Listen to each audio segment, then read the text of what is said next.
கர்த்தருக்கு சோத்திரம்.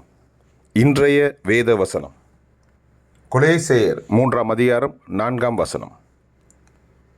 நம்முடைய ஜீவனாகிய கிறிஸ்து வெளிப்படும்போது நீங்களும் அவரோட கூட மகிமையிலே வெளிப்படுவீர்கள். ஆமென். கொலேசையர் 3:4. நம்முடைய ஜீவனாகிய கிறிஸ்து வெளிப்படும்போது நீங்களும் அவரோட கூட மகிமையிலே வெளிப்படுவீர்கள். ஆமென். கொலேசையர் 3:4. கர்த்தர் உங்களை ஆசீர்வதிப்பாராக, உங்களோடு கூட இருப்பாராக. ஆமென்.